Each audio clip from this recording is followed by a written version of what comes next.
Good evening, I'm Emma Jane Vere and this is Television Tonga News.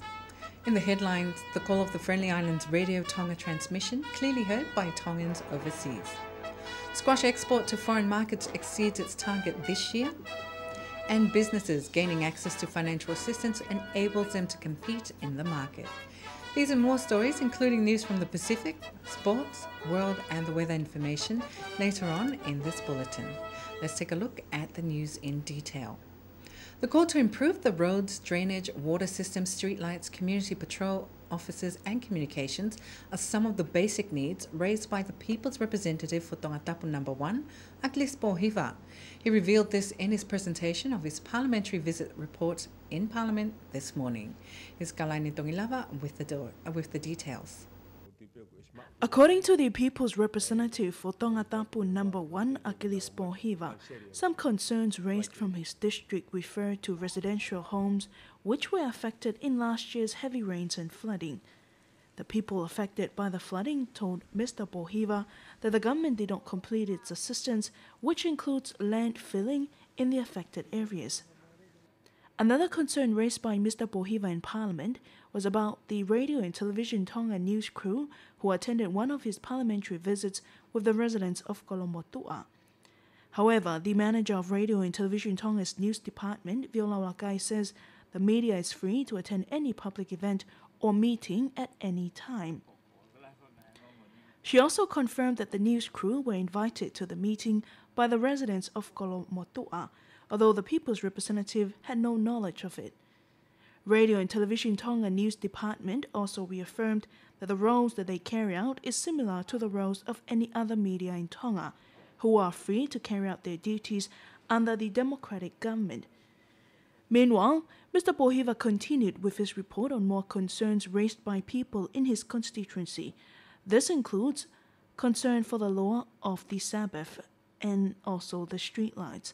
He told the House that the people in his area are concerned with the escalating number of criminal offences such as theft and entering and break-in in the district.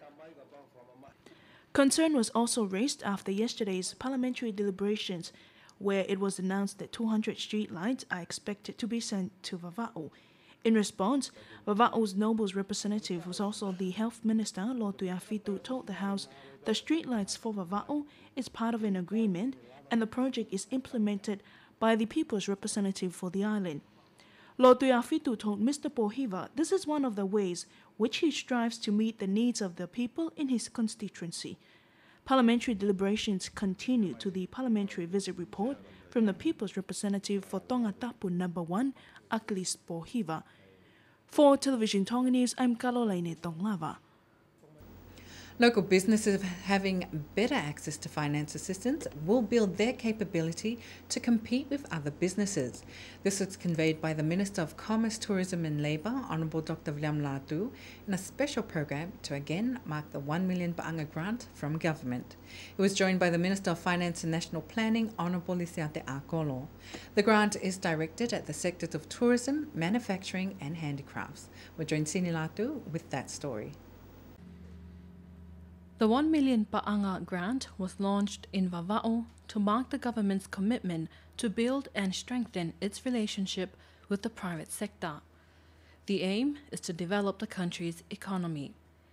In a speech from the Minister of Finance and National Planning, he hopes the allocation of the fund will be in line with the National Strategic Development Framework.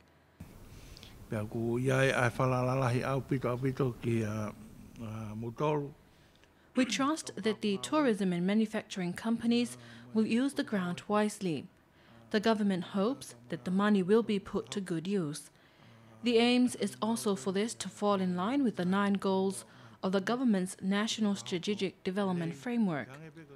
The recipients of the grant expressed thanks for the generous assistance. The tourism sector was represented by Papilo Foliaki, while the president of the Manufacturing Association, Edgar Koka, represented local manufacturing companies. It has been noted that tourism product is an area that is crucial and needs to be developed so that Tonga as a tourist destination is more attractive. We are therefore pleased that government is investing in new tourism product events.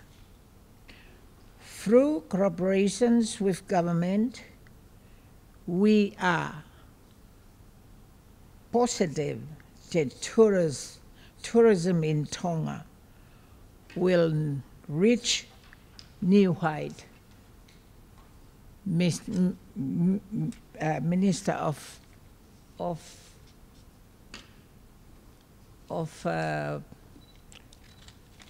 Tourism and also of Treasury, of Finance. Also at the event was a representative from the Langafonua Awhawhine Tonga, Tangiloto Po'oi, amongst many other guests. The 1 million Pa'anga grant was allocated from the government's annual budget 2013-2014 and is under the Ministry of Commerce, Tourism and Labour. For Television Tonga News, I'm Sini Lato. Radio Tonga has received positive feedback from Tongans overseas that they're receiving its transmission loud and clear. Through Radio Tonga, public events and activities underway can be heard by the Tongan community abroad.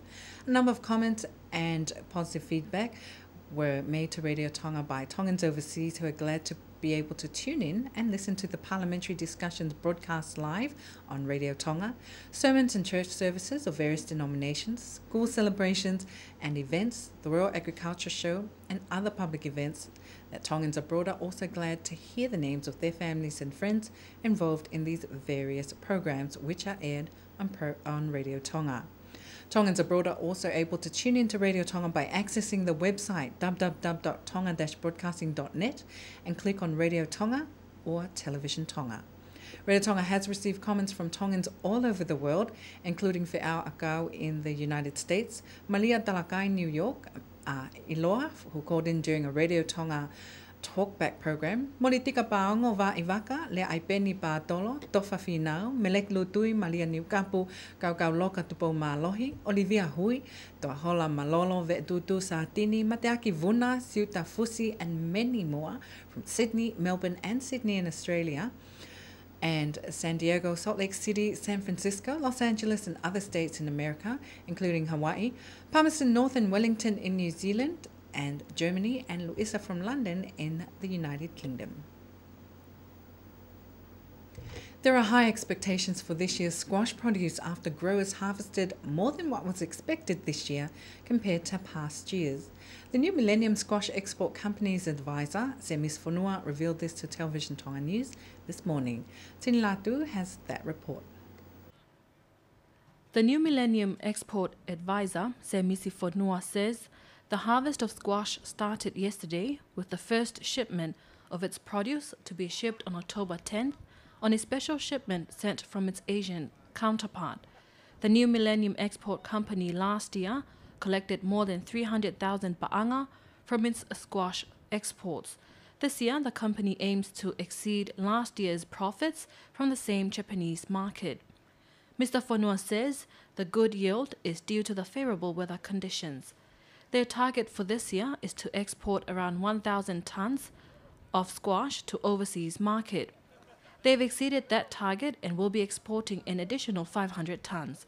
The price of squash last year was $1.08, but this year's market price is yet to be determined. New Millennium Export Company is owned by local businesswoman Lesieli Namoa from Fo'ui in collaboration with 3 other members.